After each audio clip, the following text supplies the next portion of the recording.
Hi, Nana. Good afternoon. Hello, Shammah. Good afternoon. Welcome back to the book replay.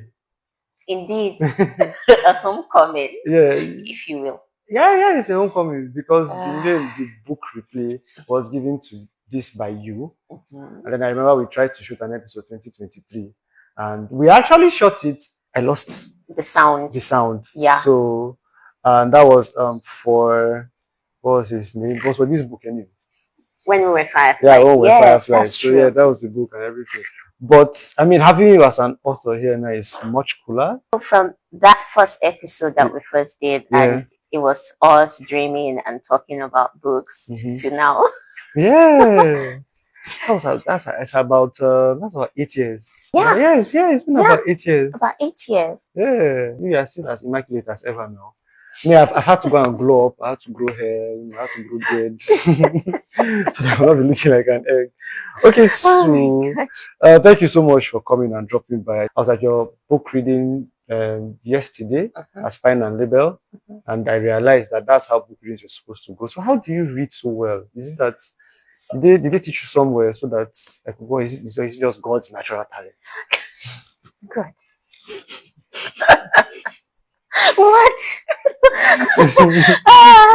How do I answer that now? I mean, Let's say I'm blessed. oh, Let you me are use blessed. because there's no formal training really. Mhm. It's just God's natural talent. Yeah, God's natural talent. I would take Yeah. that. Be on a TV screen or something, right? Yeah, you actually would kill it as a newscaster Mm-hmm. because there's actually like this sing-song quality to your voice. Ah, Even with the way you go up and down, and then even like would I say I don't say tonality. What's your sound is also like actually quite unique. So I mean, Mhm. wash me, No, but it's not washed it's now. fine. We'll get into the sound of your voice soon.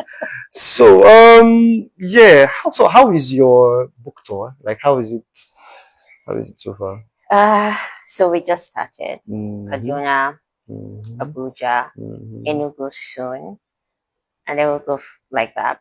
But so Mm. far, it's been amazing. Yeah. Like you saw what happened yesterday. There was a full room. Yes. People were standing, and I'm like, you mean you guys woke up and out of all the things you could have done today, you were like, I'm going to go see Nana.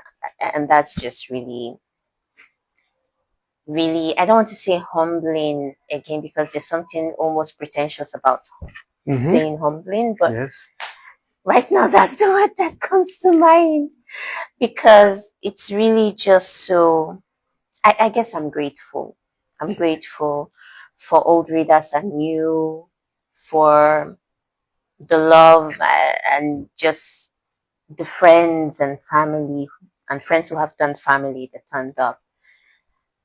And for everyone reading, really, I'm just grateful. I think Yeah. that's just that's the summation of it is that I'm grateful. It's been a very gratifying experience, and I'm Yeah. grateful. Yeah. And yeah, I think you have a lot of supportive friends. Oh. I do. Yeah, you do. Like, is there where do you used to find these friends? I should ask you, where did I find you? But It's then really again, good. I think it's just there's this Isare, Yeah. and she was it on a podcast or a show, and she was saying something about how most of the people she works with now are Mm. people she grew up around. Mm. And so it's just really interesting to see that we are growing into this phase of our lives where, I mean, look at you with the book replay, me with a book. Like, these are the things we dreamt about, the dreams we had, and then True. we're living them, Shama. Yeah, we're leaving them. We're living them. Yeah. You seem to be very interested in the interior lives of people. Am I cooking? Tell me if I'm cooking. Am I cooking? You are. I Mhm. am. So like I don't know why is that? Is that people are interested in or why? First, I actually, contrary to what most people think, I don't Mhm. have many friends. I know a lot of people, but because if you're my friend, then I need to be able to be naked in front of you. in terms of like, not physically, of course, God no. No. But in terms of like, I need to be able to be vulnerable. Yeah, true. And I expect to be allowed to see your vulnerability too. Yeah. And so there's a lot of understanding of the inner workings and also a lot of grace. Like, this is my friend, no matter what he does. Hey, God forbid you go to prison. God forbid. But like, I mean, I'm not going to stop you from coming to terms with the consequences of your actions, but True. will I be there at prison visits? Yes. For me, my friends are not fair weather. It's for life. It's like, you're my friend. What if you like, get angry? If you like, don't. We're going to come circle around. And if you like, don't kill anybody. But you know, if you like, do whatever you want to do with your life. You will face the consequences. But Definitely. I will be there being like, Bele, sorry. Let me clean your face for you. But then I also require that. Yeah. From my friends, and to be able to come to that place, you have to meet people where they are and understand what makes them who they are, and then accept them the way they are. That has given me like 4 more questions, but you know it. because that's a lot, and it really I think it speaks to the quality of what you write. The follow-up question to this was, will you call yourself a people watcher? Yes. And then another follow-up question. So what has been your favorite place to watch people? I watch people while taking walks. Okay. There are people I notice. Then I watch people at maybe if there are parks or stuff. Then I enjoy watching people at the airport. I cook up their lives, especially if there's what's that thing called? A transit where you have a layover. Yeah. And just seeing how people react to waiting, to the stop, to traveling. I watch people at the airport a lot. I love watching people. I cook up stories about their lives. Of course. And that's why your book is not so terrible, people, because it's very people focused. Yeah. So yeah, because I actually like get that hint that you're really interested. Yeah. Like, did you ever think you were going to be a writer? How did you even start writing? Because School of Environmental Engineering did not have anything literary. So yeah.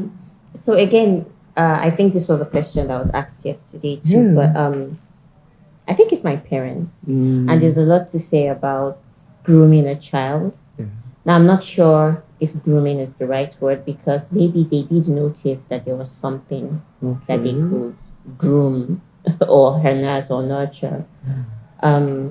My dad loved stories, but he loved them in movies. And if you know me, I love movies a lot, so you can sense the connection. And my mom was mostly schooling while I was younger. And then at the time I was the youngest child, and I joke that I'm the one who they didn't want, but not in a bad way. But like, there's a huge gap between the sibling I'm following and me. So it was mostly me and my dad. He'd drive. I love being driven. That's also something I love. We'd drive around, we'd go eat suya. We'd watch, now that I think of it's inappropriate movies for my age, but he loved Indian movies, serials, and if he missed a movie or I watched something interesting, and an episode or I watched something interesting, he would, you know how you go back and you're like, oh, something happened, this what happened in the episode or the movie, that he wanted me to write it down. And I could read and write very early. Thanks to my mom. I could read and write very early. So I don't even recall learning to read and write. And I knew I could read and write by the time I was 5. So he required instead that I write and tell him what happened through my words. He'd also make me summarize newspapers. And then he even got me a gig. I'll say he's my first manager, because at primary 2, I was casting news at the assembly ground.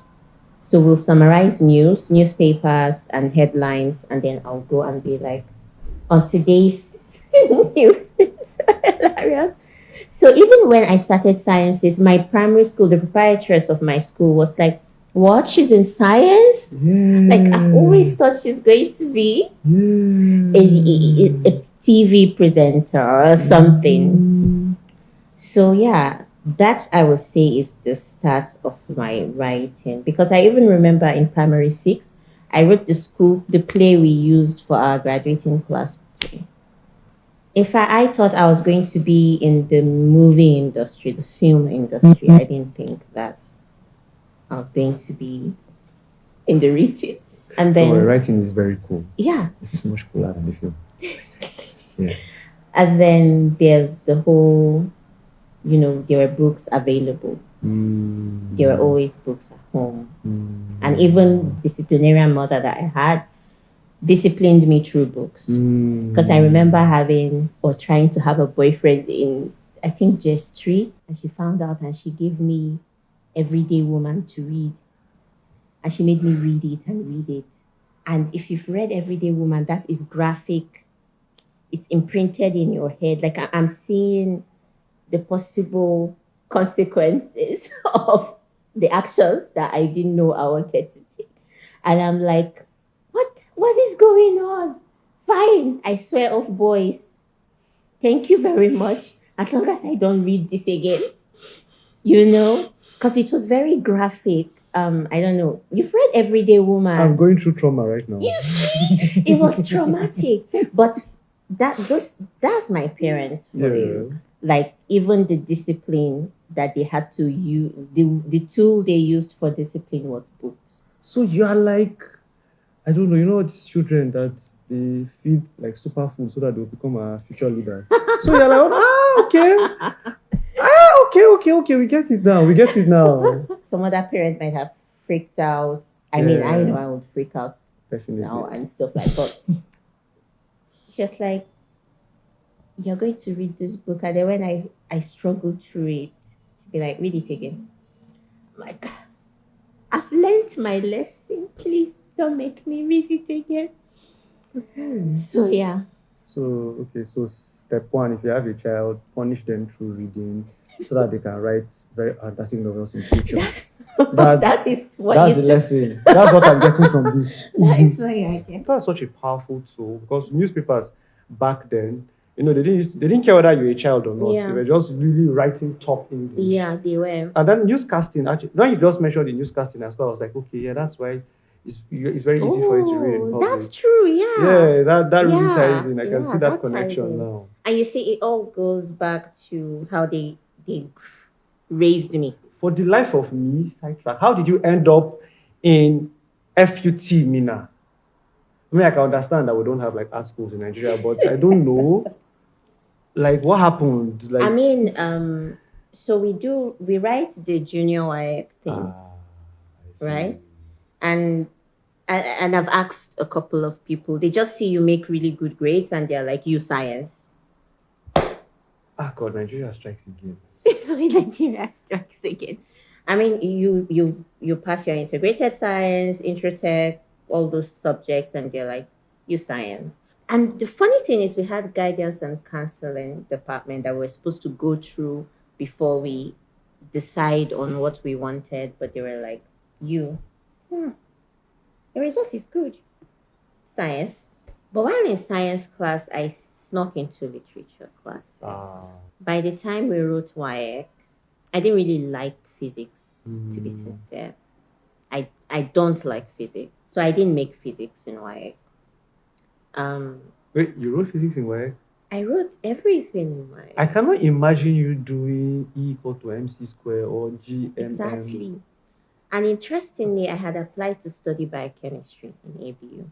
Thank God. So I didn't make physics. I had the admission quite okay. But by the way, my parents insisted that I wrote YX, NECO, external YX, the same year. So by the time it was only YX that came out, there was a bit of crisis in Zaria at the time. So when we wrote NECO, so our results because we couldn't write 2 papers because there was an unrest. Our results did not come out at the same time that others came. So NECO was not out, external WAEC was not out, and I had admission in Futmina and ABU, but ABU screening had not started, and we knew for biochemistry I would need physics, or they would not give, the admission will be forfeit. Then in Mina, they gave me estate management and valuation. I don't know how they went from biochemistry to estate management, but somehow it didn't require physics. It just required biology, I think, maths, English, agric, because it was environment. It didn't require physics. So they were like, then go and start there and then come back when your results come out and you make physics. So I started. I now came to Mina. I met people like you, TJ, David, Sean, and people in Anna Niger. Hilltop was there. The peer review with them, Polium, Halima. And then the other results came out and I made my papers, and all of a sudden it was like, you should go back. I'm like, go back where? So yeah, that's how I got into Futmina, into sciences and Futmina. And I struggled. I struggled. In fact, in my final year, of course, while in Futmina too, I was hosting most of the events. We know. Yeah. So I was always still doing the things that I loved. I joined AMA book clubs where I was the book club manager for a while. Like, I was in the Hilltop Art Center being a mentor. I found community in Mina. So there was no way I was going to leave Mina. And I struggled academically.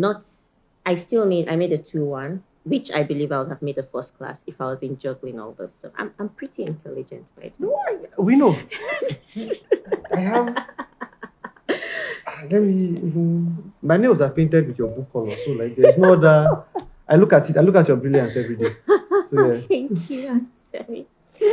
I struggled because you've been in Mina. It's not an easy terrain to navigate. Yeah, you know. In my final year, except for my sister and very close friends, I'd have dropped out. I was tired. Like, I just could not stand it anymore. But, well, I'm glad I didn't. But I don't think it would have changed anything much if I did, because I haven't really used the certificates. You're in Abuja now. We have so many estates waiting for managers. I'm sorry. Oh my God. And I fought with my dad, by the way. It was bad because he wanted me back, and I was that was my first time doing anything against. That was my first act of rebellion ever. True. Like, I was the good kid who listened, who accepted the decisions of her parents, and then I was like, no, I found people in Mina. I'm not coming back. Yeah,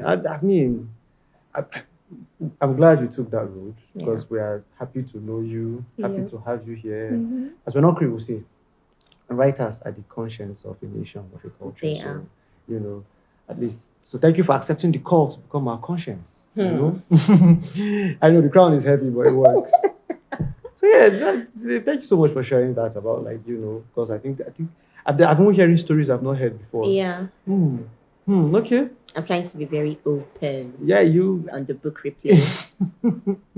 As open as I can be. As open as you can be. Thank you. I really appreciate that. But yeah, in all of this, I did not hear anything about the books you read. Now, I know Sidney Sheldon. I know Leila Bulela. You have given me this, and this is like a fantastic book. And I can actually see her influence in your writing, in the sense that there's how she goes into the interior lives of women. And you do that so well, because I'm reading about it and I'm like, women know about this. Even me, that I've read every woman, there's some things I'm surprised about, Yeah, we'll get into that. I can't believe we have a shared trauma. We have a lot. Yeah. Which other writers do I don't know about? Because, I know Sydney, I know Leila. So which other writers, like, literally? Growing up? Well, growing up right now and probably in the future. So growing up, there are lots of I still remember reading things like Eze Goes to School, Akpan and the Smugglers, 1 Week, 1 Trouble, Double Trouble. There's also one rat like that. Chicken and the River. There's Chicken and the Passport of River, Malam Drummer Alien, Boy. Drummer Boy. Yeah. All those things. Sugar Girl. Ralia the Sugar Girl. Dizzy Angel. Dizzy Angel. Yeah. Then in school, because at the time, junior secondary school, they did a lot of. It was really mixed a lot. Yeah. So there were things like Mother's Choice.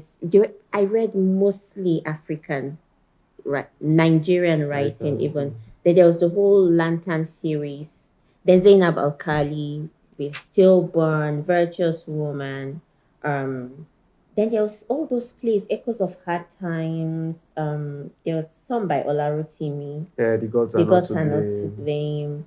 There was Joyce of my book club said we're reading Joyce of Motherhood right now. God. I read it again this year and I'm like, we didn't know what we were reading. Yo, till the end. We didn't know what we were reading. I waited for that book to get better. It did not get better. It did not get better.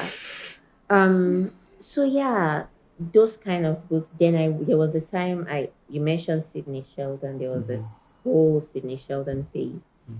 Then there was Mary Higgins Clark, which I think that I want to attribute my sense of suspense to her because she was really good. Yeah. She and Richard Patterson. Then there was a whole James Hadley Chase phase that I had. Also, then I did that. Is it Herculean or is it Harlequin novels? Those romance. Oh, Mills and Boons. Boons. Yes, I had a phase of that too. Until I realized there was no bare-chested person from the mountain coming to save anybody. I read Ian McEwan. I still love Ian McEwan. One of my favorites is Nutshell. I have a love-hate relationship with Atonement and Ken Follett.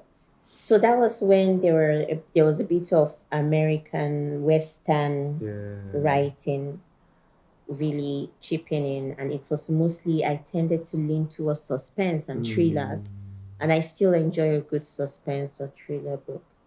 And then back in Mina, I came back down to Nigeria, and I don't know why, but it became Nigeria, also African or African American. To learn those experiences. That's when I met Helen, Waiting for an Angel, Ben Okri, even Abubakar Adam Ibrahim, Layla, and even recently too, I read from, is it Maris Conde or something, Shegu? She wrote, you should read that, it's so beautiful. Then there is a guy, is it Zadie Smith? Yeah, Zadie Smith, Yeah. White Teeth and some other things like that. So these are just some of the things that come to mind. Yeah, and then now, what I'm reading now, interestingly, is poetry. People I'm reading, because I found myself reading Poet of Dust the other day by Umar Fakersi. I've been reading Pickled Moments, and Ismail Balaz's Line of Sight. Then Abdul Jalal Musa too. I'm not reading his book, but reading his poems. They are very sad, but he has such a way with words. Zainab Bobby. There's also that's Miriam Bobby's sister, by the way. Okay. Bungel, if you remember. Oh yes. Yes. There's also Abdurazak Sali, who we call him Starboy. There's a way he writes about crisis that is so beautiful. So I've just been reading a lot of poetry, mostly around crisis too. Maybe because I'm sort of writing something around that. Maybe I'm preparing myself. Yeah, because sometimes poetry is one of the best ways to get through crisis. Yeah. Yeah, especially when you don't want to talk about it.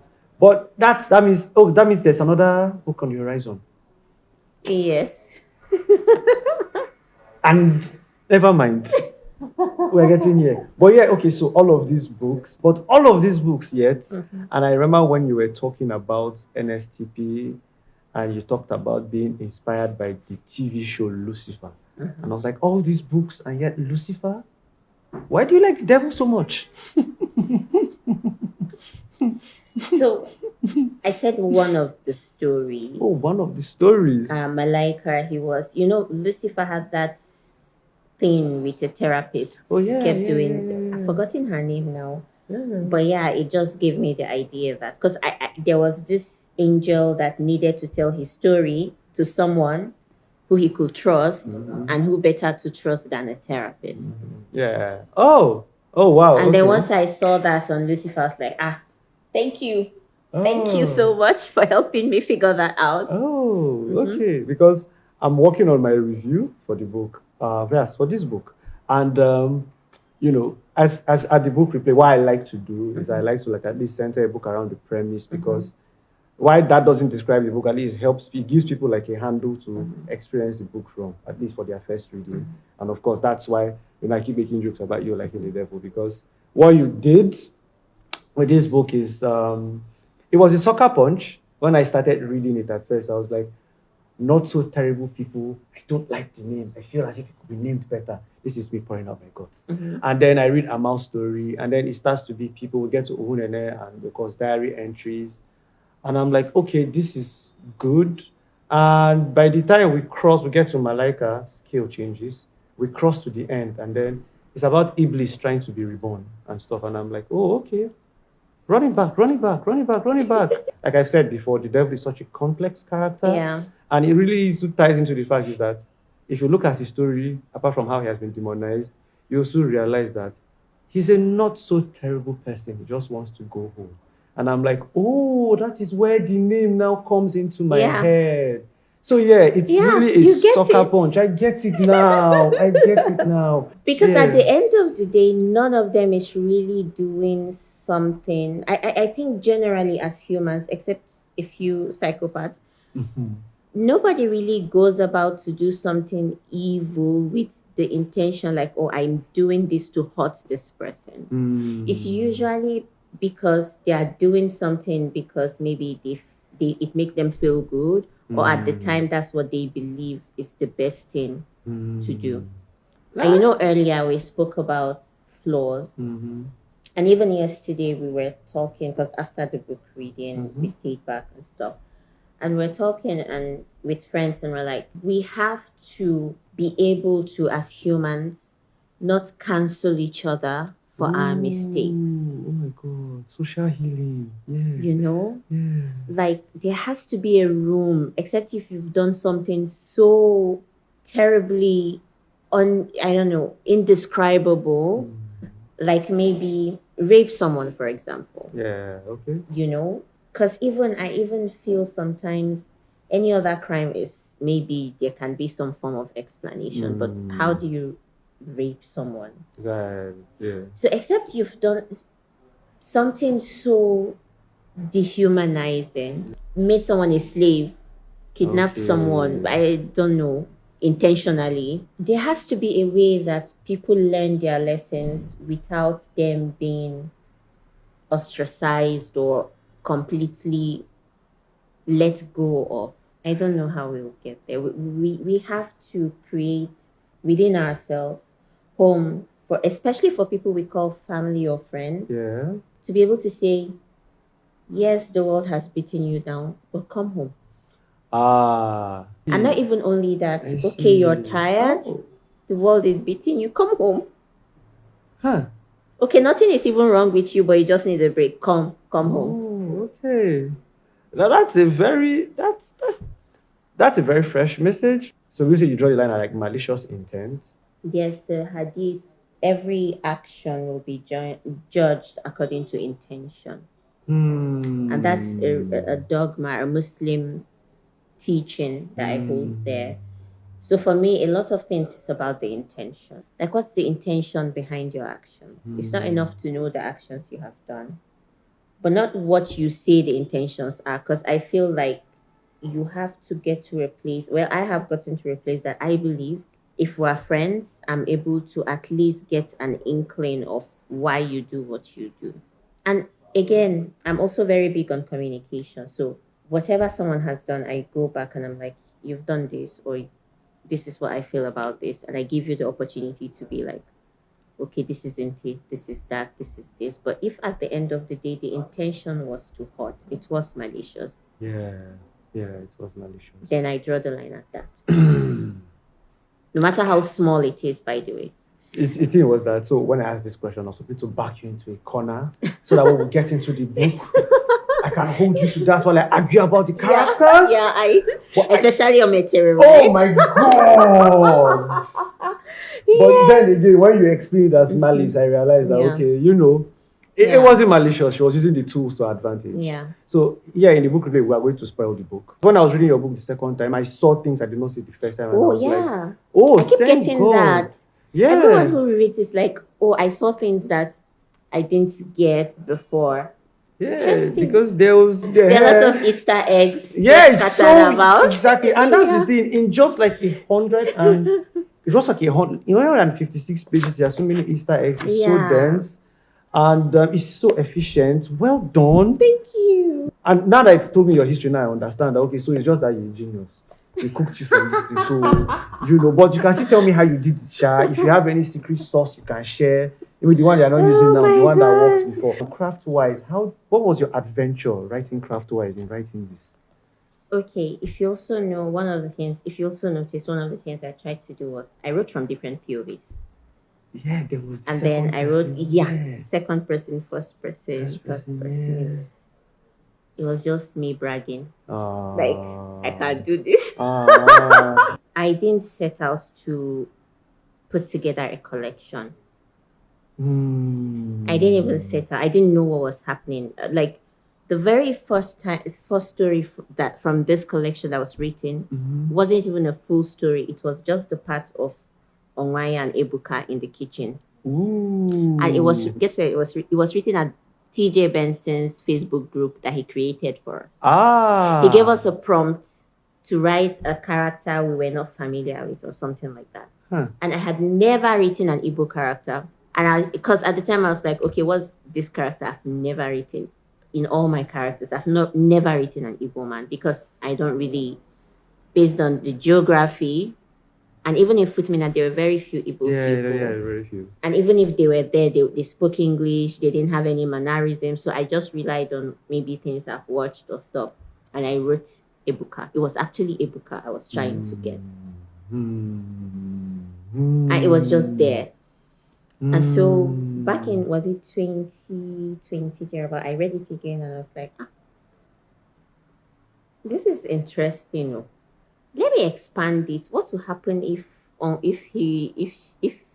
she allows him go meet her parents? And then we go and we see that, we see what we see.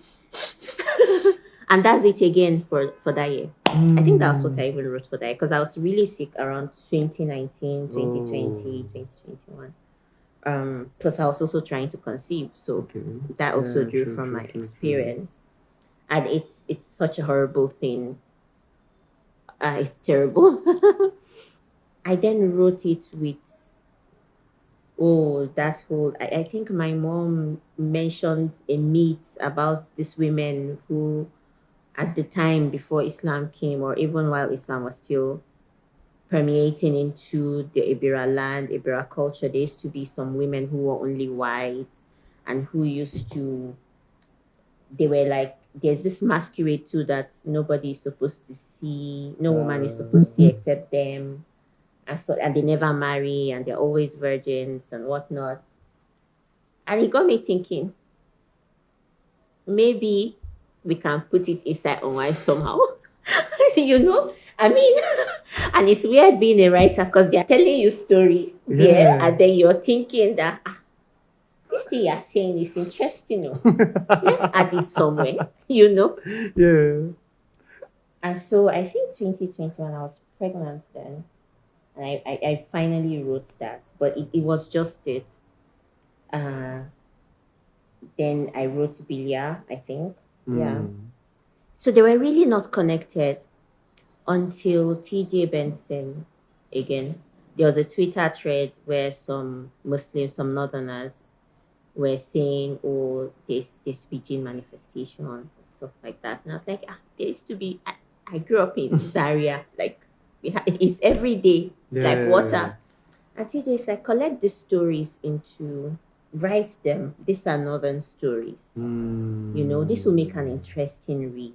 And so I remember writing about the wind. Because they say iska, especially those turning winds. I don't know what they are called. Yeah, these small cyclones. Yeah. Yeah.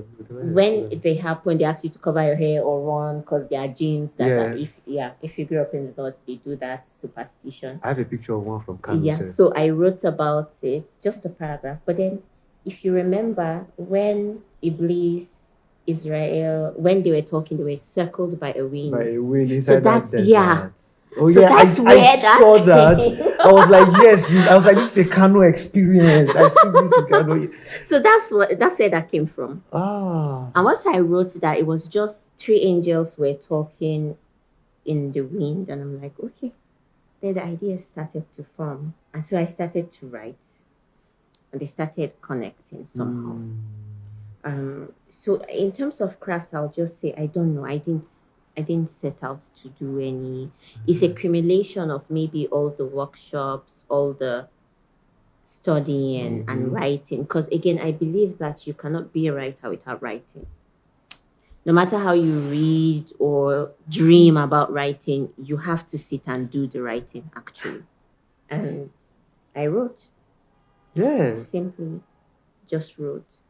And let me tell you, they were terrible at, because I hadn't written much for a while, and so I struggled a bit, but I wrote. And then I found the more I wrote, the better it became. And then I went back to rewriting. Once it was done, I went back to rewriting, and here we are. Again, I'm grateful to God, though. It feels like a talent, but because I didn't study this in a class. And every time I have actually done, come and learn plot, come and learn characters, it's one workshop or the other. Yeah. And it's also maybe not done with a lot of seriousness. True. But I did learn something about character development, which really helped me, which is to think about this character from their origin, from right from the time they are born or created. True. And think of where they are in the universe. Are they in Nigeria? Even if they are in Nigeria, where in Nigeria? Are they in Abuja, for example? When were they born? Maybe in 1960. Was there an Abuja then?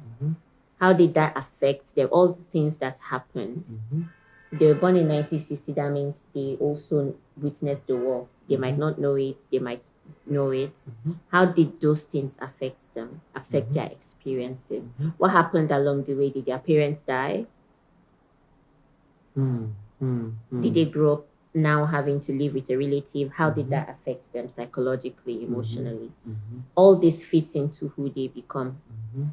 So I think for me, the greatest thing that helps with this is to picture the characters, their whole life, and then decide what kind of voice that they would have. What kind of person they are. Or creature they are. Yeah. Oh, creature. You know that what you just said now, that's what they teach us in screenwriting class. Oh really? Yeah, the story starts with the character. Without your character, it actually does. Yeah. So who are they? Yeah. I can see. Okay. Would I say your skill at writing characters shows, because even in how each story is named after the character, we know that okay, we're here to get this character story.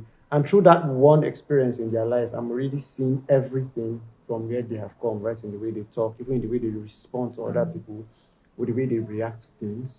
But heading into the book now, because me, I'm going to go story by story. Wow. Because I have time. I think I have time. So first, I think at the reading, you said something about Amal not being a part of the story, and my first worry was, has anybody ever told you that Amal feels off in the collection? Yeah, a lot of people actually. So which means, and that's one thing I disagree with them with. Oh really? Because no, not off. They feel like, how they feel like they wanted more. Like Amal left them feeling like there's more. Because Amal's story carries pieces of, it's proof that you can write several sequels of this story, which we're expecting sequel to. Again. What is it with you all as because sequels? Again, from a book marketing perspective, that's a very good way to hook everybody. Because a part of me was waiting like, okay, maybe you should tell us about Rhoda later on. And Yeah. I looked for For Rhoda Rhoda. inside the story. I did not see You Rhoda. don't see I Rhoda. did not see Rhoda. Because even if you had said that, oh, while this one was passing the road, Rhoda passed by, like, I'd be not like, for me. she's still alive, She's at, still least. alive, at least. Nothing And happened to everything. her. That was good. That was really good. And a good short story writer. Thank you. Oh, it was good because people tend to get verbose with stories, but Yeah. just even within like what you're able to do with 1,200 words, I'm like, that's great. But yeah, so I guess that's what I have to say about Amal's story. So O1 is now like where the story starts because from O1 we sort of like see 8 years back in the past. And when I was reading her story, it reminded me of my Nollywood stories where, one man just likes this woman. And then after a while, when he discovers that she's there, she disappears from his life forever. Like, so what are the like other traditional stories and myths that you have had to, because O1 was also very cultural in the sense that we're going back to the village and there's this whole death. So for Ibira folklore, can you like let us in on that universe? Yeah, so like the women I was speaking about earlier, Mhm. there's this whole theory that whoever then tries to have sex with them, their fathers will grow big or they die or something like that, and we saw that, right? But also interestingly, there was a Middle Eastern play on that too. The jinns called Karins, Yeah. which then makes sense with having a part of the jinn, is that sometimes, because it's believed we're assigned jinns when we are born. A jinn companion. They are called Karins. I want. You want? Mhm. Well, if you believe it, you already have it. You just don't see it. So some of them grow so connected to their humans, and that when the humans die, they get so heartbroken that they take on the shape of the human and try to achieve everything that the human wanted to achieve while they were alive. Which then ties to some Yoruba culture, especially Yoruba, because they are the ones I've watched. I might be wrong, so I stand corrected. They call them Apudaya.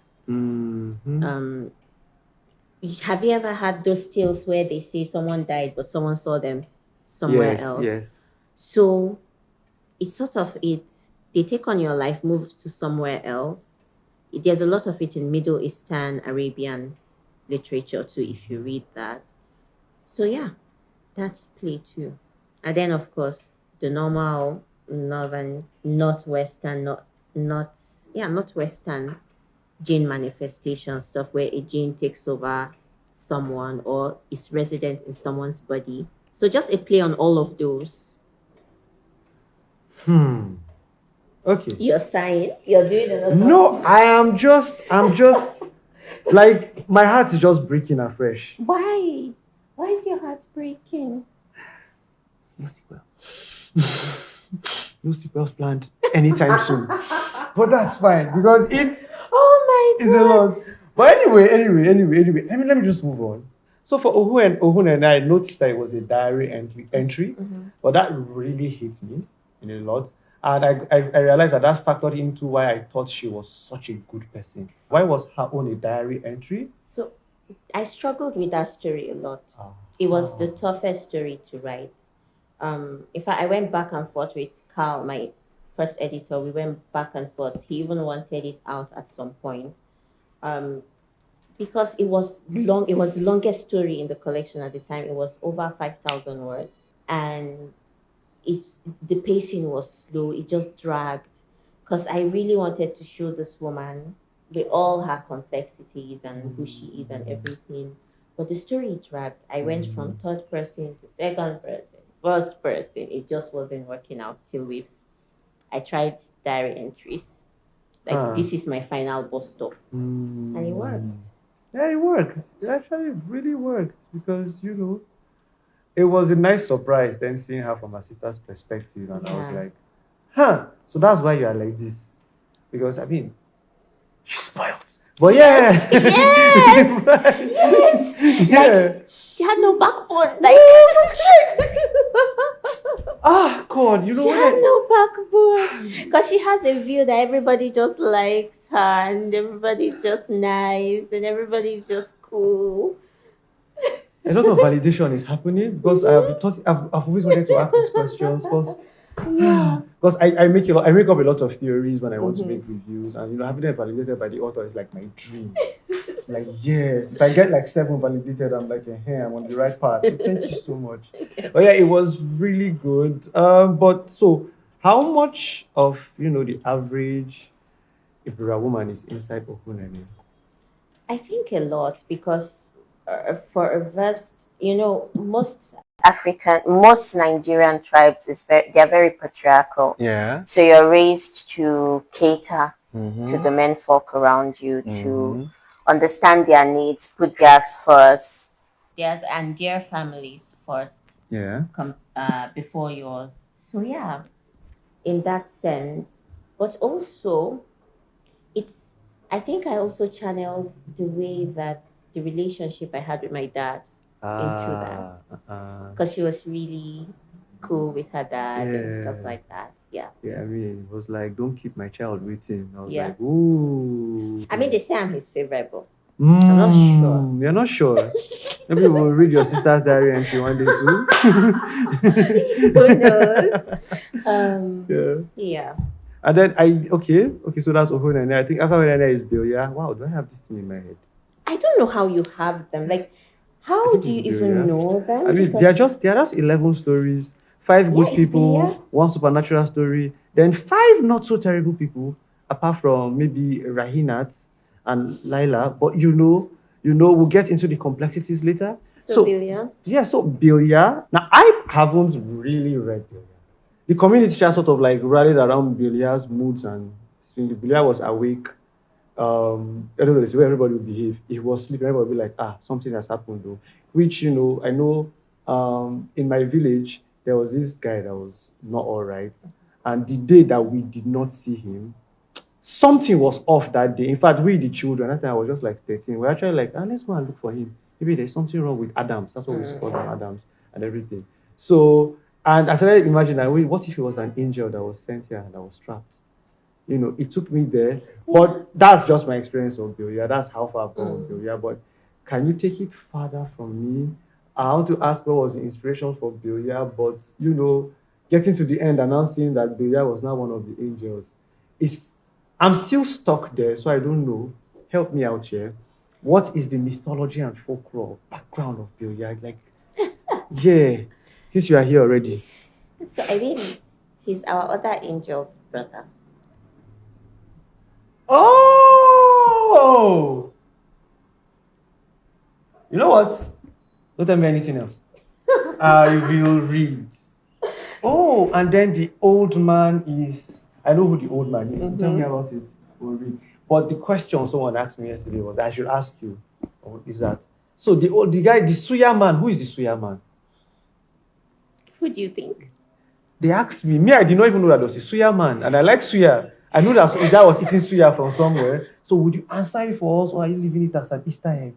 Easter egg. Go find out. Hi. Why did I give you the option of I'm so glad you did. I'm so glad you did. This is not what they sent me to come and ask you. I'm so glad you did. Really figured. And then after that, we step into the story of, I think it's Rahinat, which I think... Rahila, right? Oh, Rahila? Yeah. Okay, yeah, Rahila. Okay, yeah, Rahila. Which is actually like the most heartbreaking story there, because that's actually my favorite character. Really? Yeah, Rahila is my favorite character. How come nobody's saying Sunday? No. See, so I know why Sunday is because when you said Sunday was your favorite character, I clocked it immediately. Because Sunday was you just living out your fantasy of being able to speak pidgin. Congratulations. I was so proud because I read it. I was getting lost. The pidgin was moving faster than you. And I speak pidgin, and I was like, so we're not teasing you again. Anybody that's teasing you about speaking pidgin, call me, I'll come and fight. You have beaten the allegations. Congrats. Because I have a question about that too, because when we talk about like what you went through. Okay, but let's finish But yeah, so talking about Rahila, because the first thing that hit me about is the self-sacrifice and that purity of love and support that she had, because that scene where she walked in on Ohunene, who was sick, about to be raped, and then she essentially just offered herself up. And then she found a way to even like deal with that trauma without disturbing everybody, because she understood that she wants her friends to feel guilty about that. And then even now finally going to the family. And then when Ohunene was not well, when the husband now like was around, she now left central area, because I remember reading she left central area and took a drop to Kurmi despite how unsafe it felt. I was like, leave central. No, you come to central area. I'm not going to Kurmi for anything. Come to where I have Sahat stores. Where I can buy you this thing and everything. But going to Kurmi, we take care of her elements, and then just being protective of her it really touched me, because that's how I like take care of my friends, and staying in her home, taking care of her house. Just that really healed me in a bit. What were all of the emotions and experiences entering into that review? Because that really stepped into an aspect of womanhood that even I don't know if anyone is really comfortable with that. So I have that kind of friendship. And there's that whole talk about women don't love each other, they're not supportive of each other. I really wanted to show that there are genuine friendships. Yeah. There are people. There's my mosquito who I know would die for me. Oh.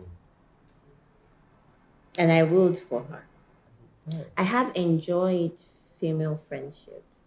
And I wanted to show that it's possible to have no agenda than just, I love this person. That's it. Oh. But also to show that Ohunene is this person who life just goes really right for, and so would struggle when life will go left. Oh, wow.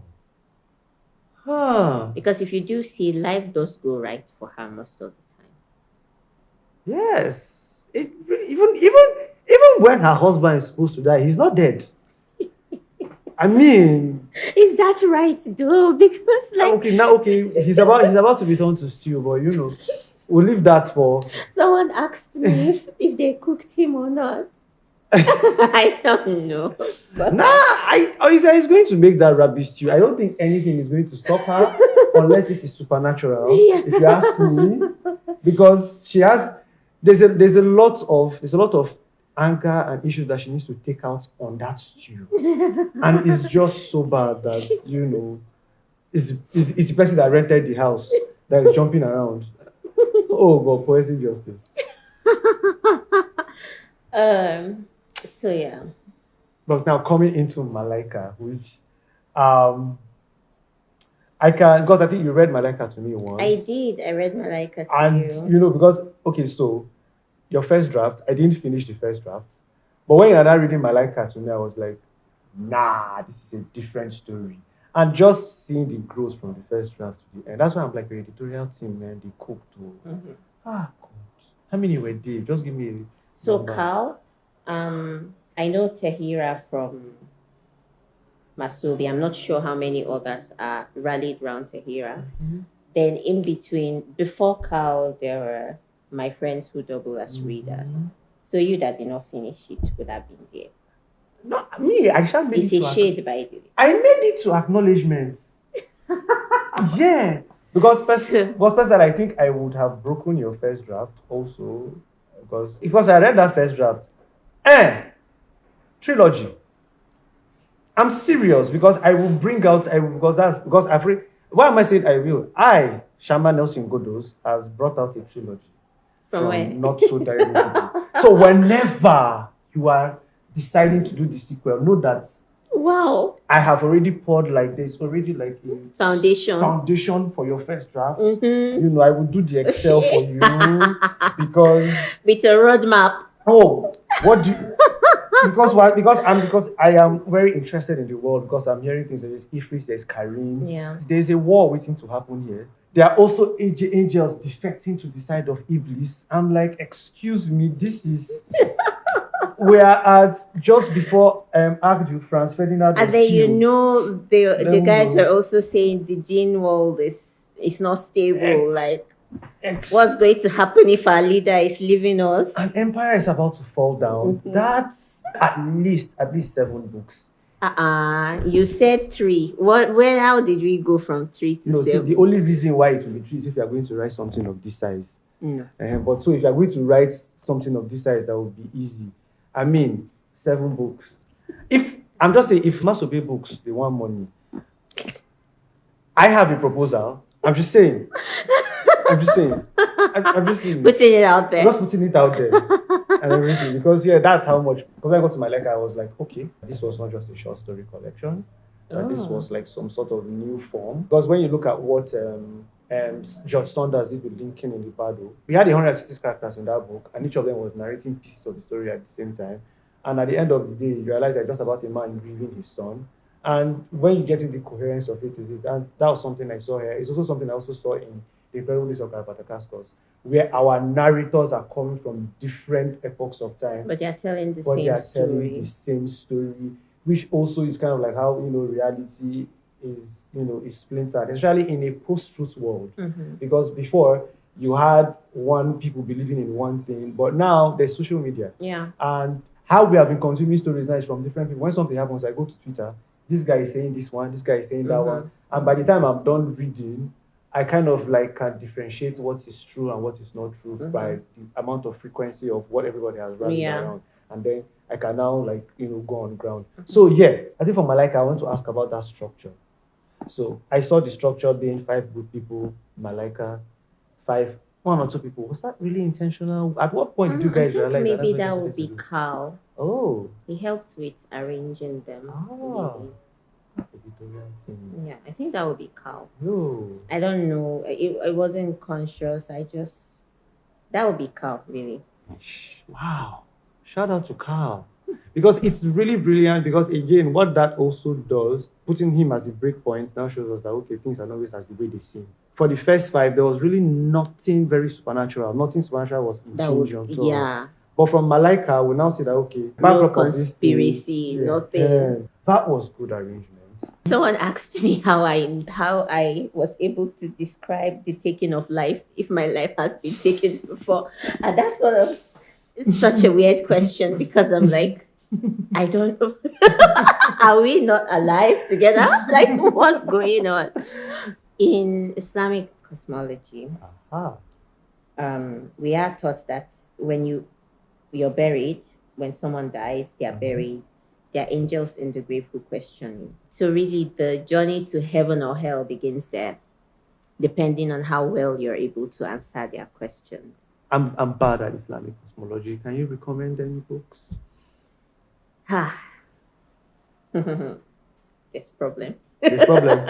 Because then you would have to go through their books, Sirah is stories, but prophet stories. I'll look for titles for you.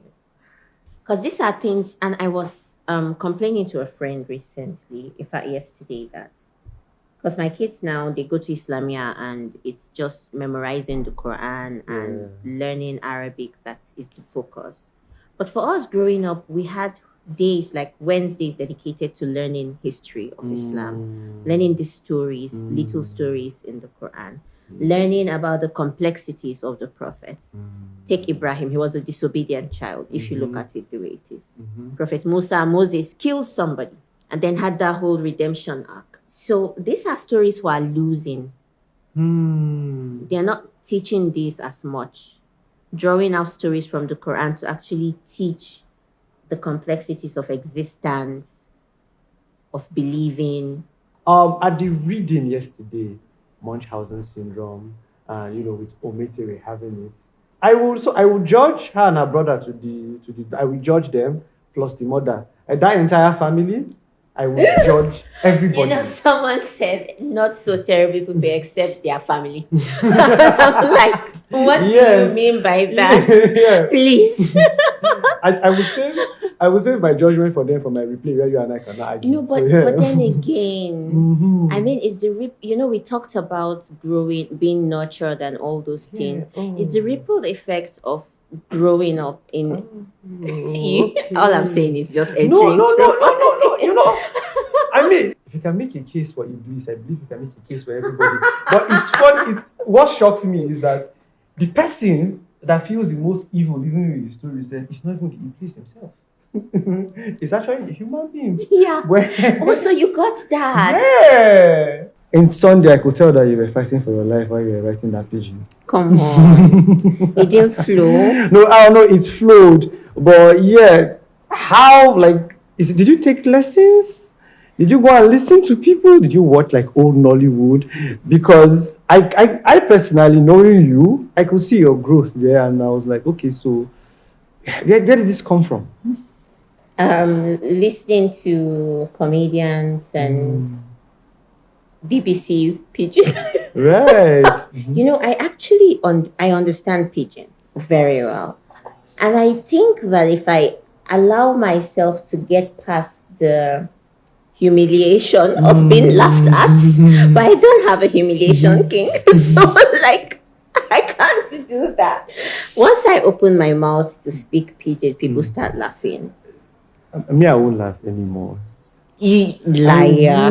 Liar. No. I just tell me about the experience writing that. Did you write it in a day? Did you write it in like 5 days? Or no, really.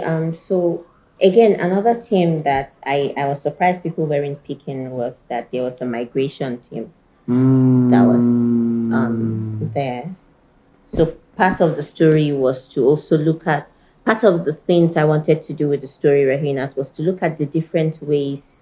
I mean, when we say Japa, everyone is just like, oh, they traveled out. But what happens to the people who don't want to go, even though everyone expects that they do, like Ometere? And then what happens to those left behind? Because there are people who are actually comfortable here. And everyone might think, oh, it's insane. How don't you want to leave this country? But why? Why is it? What if that's really what they want? And why is it so bad?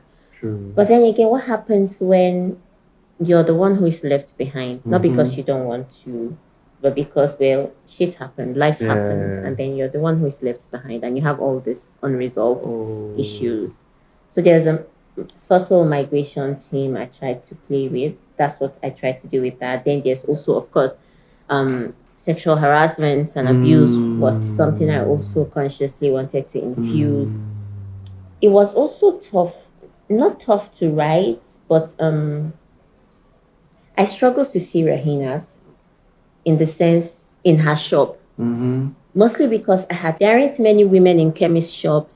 So I struggled to see that picture. And we had stopped having, or in Kano, it's in other places, but in Kano now, pharmacies are tied to shops. And those were the places that's where I was living. I'm living, and that's what I see. So I had to now think back, how does a container look like as a pharmacy? Because growing up, we saw this, right? Yeah, we did. People using containers to sell stuff. And they still do, but now I don't see women doing that. And even the pharmacies, it's run by men, it's in a building, in a store. So for some weird reason, I struggled to write Rahinat in that setting. But writing Sunday was refreshing for me. I enjoyed writing Sunday.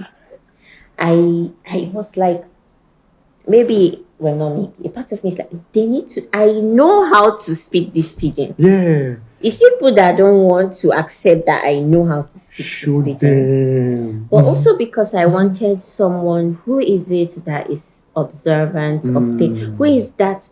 So I'm fascinated by people who are seemingly just in the background. People like house helps, cooks, drivers. I feel like they hear the best stories. Yes, they do.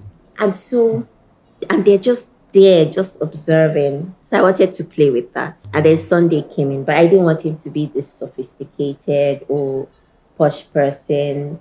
So who better than someone who drove Ebuka? And also just to validate, also like, because I felt Ibuka was a sweet guy, but let's know what happened to him, right? It's tragic what happened to him, It's tragic. But you know that you keep talking about secret. I have to tell you that I don't know if you saw it, but I wrote a short story that I shared. I think by Medium. What happened to Onwai? So that we get to see what happened to Onwai there. With Oiza, we get into a you. Whose idea was that to use you? Was it yours? Me. Huh. It just felt right for the story. I really can't answer it more than that. And I felt like it will resonate with some people. There's a lot of sibling rivalry. The generation before us did not, but they didn't do well in. They did a lot of comparison, and they weren't able to manage how they loved one child different from the other. Because you have a whole and you are seeing it from first person. It's an I thing, and then with Oiza is a you thing. So that contrast really works on another different level to help us understand and to position these women differently. Because imagine driving your father from Kaduna to Kano to an airport. He doesn't say a single word to you, other than "Don't be late. Let's not keep my daughter waiting" or something like that. And then all of a sudden, he's chit chatty when they said daughter is around. You know. The Omenene or is that family? You like them, like anything for them. You care about them so much because you know them so much, right? But I guess, chosen family of the vessel. So I imagine that you must have done like a lot of characterization and you see how it all ties into the vessel, because it's almost like somehow life was sheltering her for this role that she's supposed to take on. I don't know, have I used the word franchise ever since we've been talking? No. Okay, so because there was a part where I actually broke and I started using franchise. I stopped calling it sequel because it's like a franchise at this point. You get everything. Because now we are stepping into we're stepping into Lila, who I feel is like the linchpin of this world. Yeah. I haven't even finished unraveling her story. Lila really reminds me of, our aged elderly that hold a lot of stories, that are still watching stories unfold and are actually even using just the fact that we don't see them to actually even push stories behind. I guess that's what it speaks to. Yeah. So I want to know if I'm cooking or if I'm not cooking. No, you are. I am cooking. You are. Because part of it is also like, even with Sunday, just people do not really see older people. Yeah. They're just old, and we think, their time is running out, that's it, and we respect them, and that's it. But what if they are so much more? Yeah, true. Just to use an older woman to tell a story. Because most characters are young women and they are sexualized or stuff like that. True. But now a woman who is central to everything, because she had to see. Yeah. She can see, she can talk. A gene very possessed. As in, she has lived a life, because the life of Lila is also like another novel on its own. Because when they escaped, you know what? Okay, so at this point, so right now, your next novel, because you said you're writing something, I said you hinted that it has to be crisis. Is this set in this universe? It is actually. That's all you need to hear. It is. And that's all. That's what I need to hear. Resist. But I think my last question would be for you to think of like this extraordinary things, because what you're reading is really extraordinary. What are your rituals? What are those things? Like, did you really see genes?